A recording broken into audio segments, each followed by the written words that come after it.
සුමියට වරෙන් පුතා අගුල් දාලා නැදුනේ අහපන් රියල් කතා ගුණේ අයියාගේ කාමරේ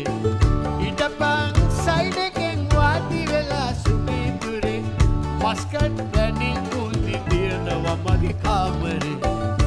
මේක ගුණේ අයියාගේ බඩව් දාන කාමරේ මේක ගුණේ අයියාගේ බඩව් දාන කාමරේ මේක